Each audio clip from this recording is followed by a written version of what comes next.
Nisqually, your name, please. My name is what you asked Yes. for? I did.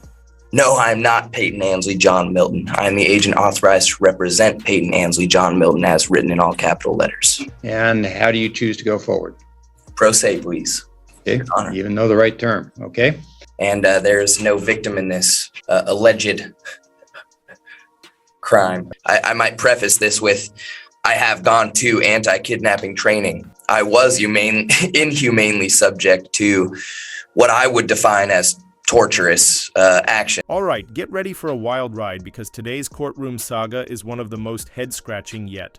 We've got a guy walking in with the classic sovereign citizen playbook, acting like he's cracked some magical legal code.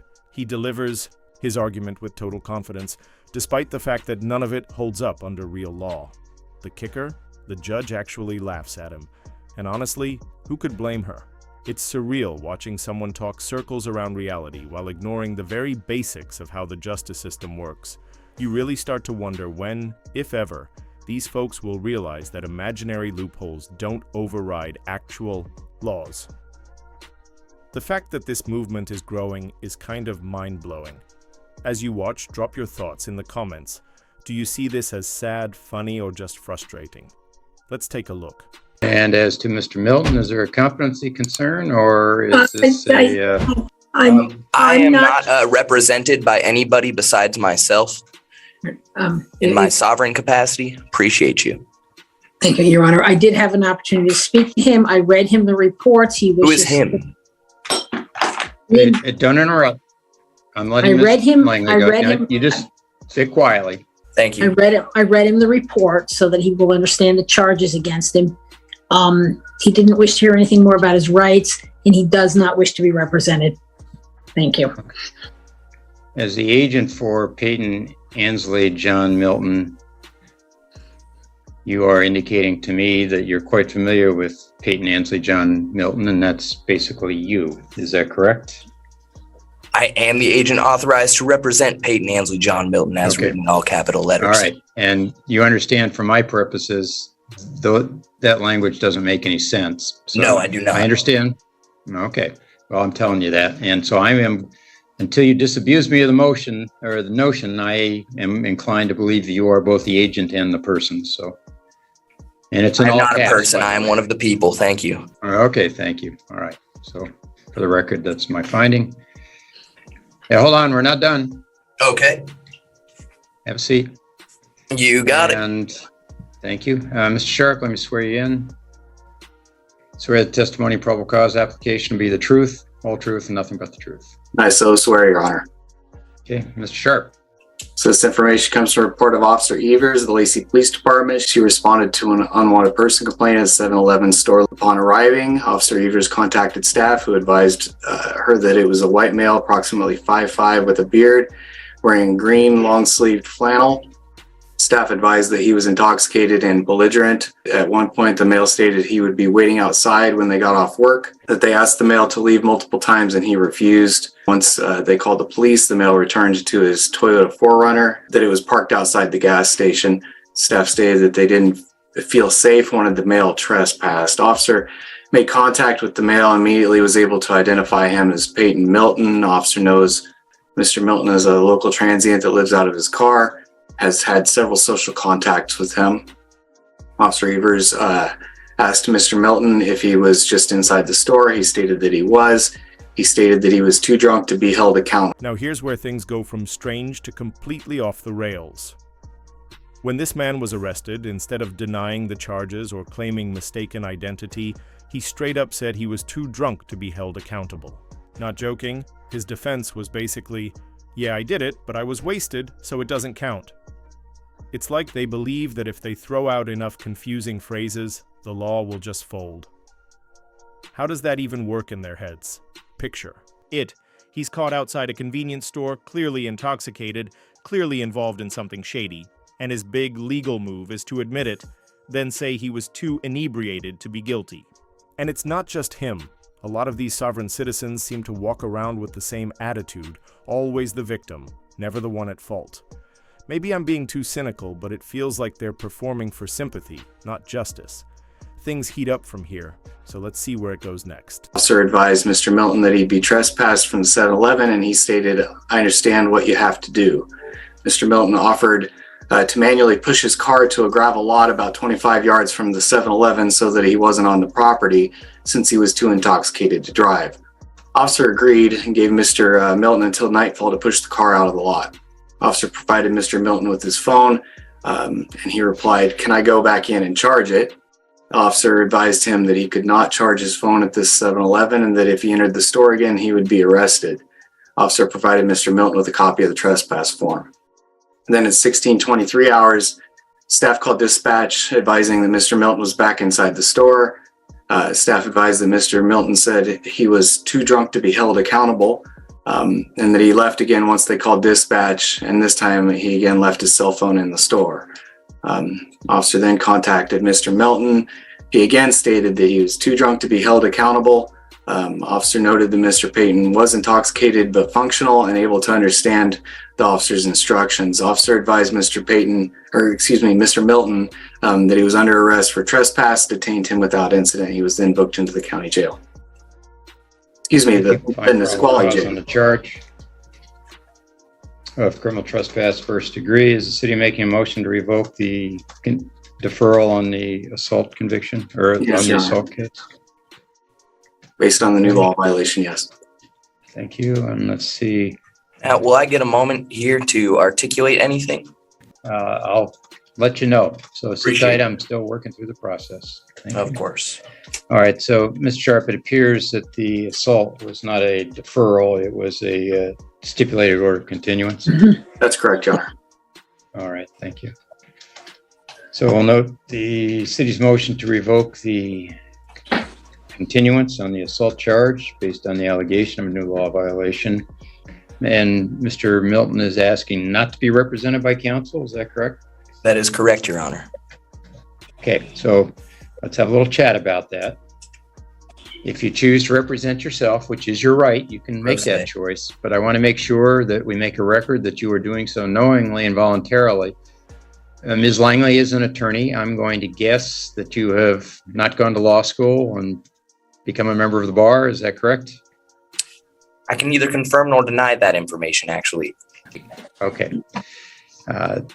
So not being an attorney, you understand that if you represent yourself, the court cannot assist you in recognition of the fact that you're not an attorney. So you will end up missing things you're supposed to do. You will do things you're not supposed to do. And all of those things will likely work to your detriment.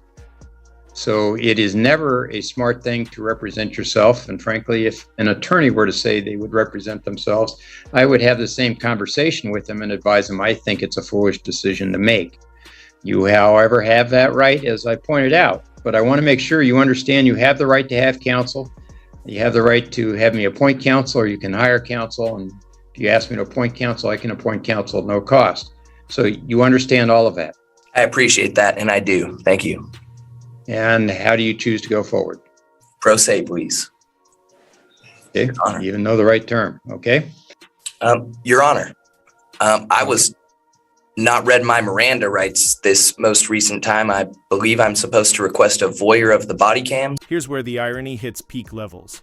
The sovereign citizen decides to represent himself in court, no surprise there, but then immediately turns to the judge and asks, how do I request the body cam footage? Seriously, the man has a lawyer literally on the Zoom call ready to assist, but he's too committed to his DIY defense to take the help. Then he turns around and asks the judge for step-by-step instructions. Newsflash, judges aren't legal tour guides. They're not there to help you navigate the very process you refuse to understand. Watching him fumble through courtroom jargon like he's ordering off a menu. I'll take one of those body cam things, is both hilarious and tragic. If you're going to reject legal counsel, at least pretend you know what you're doing. This is legal cosplay at its most confusing. Have you seen a worse example of courtroom self-sabotage? Because this one's a top contender. I said I can't represent you. You're going to have to figure all that out yourself for purposes of today. I'll require a 4 to 6 hours of unhindered internet access so that I can properly represent myself. If you would Okay, did write you that read- into a court Read order. your form on your constitutional rights. Did I read my form? I don't believe I was provided anything. Okay, is there a corrections officer there? Mr. Upton. Yes, Your Honor.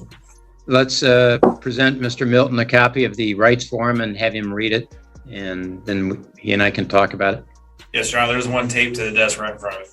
Okay, why don't you take a minute and read it? Let me know when you're done reading it, Mr. Milton. Appreciate you.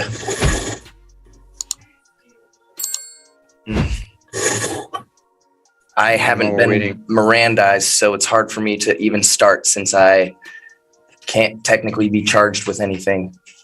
And there's no victim in this alleged crime. I know all I'm asking right now is for you to read the rights and tell me that you have done so. All right.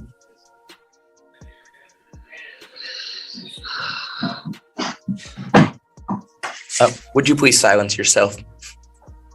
Forgive me.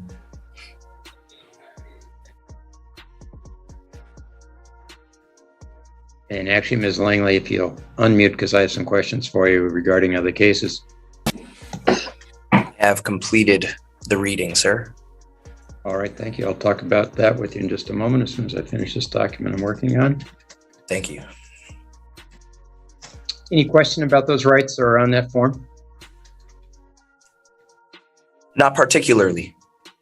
Okay, thank you. All right, so what the question before the court now is whether I'm going to hold you on bail. The city has asked for $500 cash or bond on each case. Just address that issue. Don't address the underlying facts, because to the extent that you do so, any statement you say regarding that can be used against you on these cases. So right now, just address the issue of whether you should be released or not. Appreciate you. Yes, I would like to request being released on personal recognizance. And the reason being is because there were several things articulated in the statement that were absolutely not true. For one, I was Okay, yeah, hold not in on. possession of a cell phone. No worries. I was not in possession of a cell phone, as I had my vehicle, my phone, my computer, my passport, and every physical possession stolen from me last time I was under arrest for defending a senior citizen in this community. The same day that Officer Tittle refused to search the man who stole my key. Okay, anything else? That's it for now. Okay. Unless you would allow me to fill in some details that they failed to read me my Miranda rights, and I wasn't taking a statement from in both questioned cases in question. All right, so what the case of Miranda tells us is that if you make any statements while under arrest prior to being read your Miranda rights, the prosecutor is limited in its ability to present those statements to the court. It doesn't have any other purpose other than whether something you say can be used against you. That's the whole purpose of Miranda. It doesn't mean they can't go forward with a criminal charge. Oh, I was never aware of that. Yet again, we're dealing with someone who clearly doesn't grasp how the law actually works. And it's starting to feel like these sovereign citizen theories are multiplying by the day. Each person who steps up seems even more misinformed than the last. Where are they getting this stuff? Is there a secret Discord server where they swap bad legal advice and pretend it's gospel? It's wild how confidently they push these ideas with so little understanding behind them. I know some of you have mentioned that politics might play a role, but honestly, this feels more like the result of online echo chambers. TikToks, YouTube rants, Reddit threads filled with pseudo-legal nonsense. It's like watching people try to apply cheat codes from a video game to real-world law, and the more it spreads, the more disconnected from reality it becomes. What do you think? Is this just the internet at its worst, or is something deeper fueling this delusion? Let's jump back in. Right, which is one of the reasons. Don't want to represent yourself, but I've explained that to you now. But I just want to make sure. So you still wish to represent yourself? Absolutely. Okay. All right. Seem like a sharp guy, so. Appreciate you, Your Honor. Seem dedicated to it. Okay. Based on the outstanding warrant out of Skagit County, I will hold in $500 cash or bond bail on each case, total $1,000 cash or bond. And I'll remind you, you're to have no contact with the 7-Eleven store No criminal law violations, not consume any alcohol, marijuana, not enter any bar, tavern. And give me some realistic expectation. Are you going to be able to post bail or likely not? You know, if the minimum that I'm allowed to throw on a bail is 300 and I have to bail out for two things, then I'm certain I would need to acquire a phone number that I don't have in order to make that happen. And so I would have to say that it may be closer to impossible this time around. Okay. Well, you may know from your history that the bail here is usually 10% of what's ordered. So $50 on each case is what a bonding company would want from you. So just, I don't know whether that Well, I have changes anything. $100. Isn't that Okay. All right. Thank you. I will set this for 3 weeks from today at 1:30 in the afternoon. So on Monday, the 24th of April, for what we call a pretrial, Mr. Milton. And at the pretrial hearing, you will have received information from the city prior to that as to any offer to settle the case. Just so you know, you don't have to accept it. But they will be contacting you to give you whatever offer they have. And then you'll tell them, the court at that time, whether you wish to accept the offer and enter whatever arrangement is made, or whether you wish to go to trial. So that'll be what we discuss on the 24th. Awesome. In the meantime, will I be allowed 4 to 6 hours of unhindered internet access so that I can represent myself? Yeah, I do not regulate the jail, so you're gonna have to talk to the folks at the jail. If you write it as a court order, I'm certain that they will be more likely to comply than if you don't.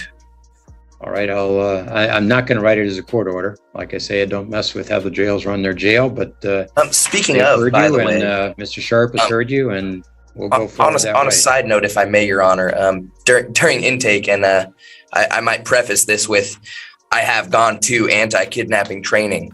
I was inhumanely subject to what I would define as torturous actions.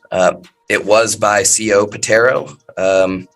I have nothing against the man, but he only sought to escalate a situation physically that could have been de-escalated with a verbal warning, a verbal, hey, knock your stuff off, a verbal.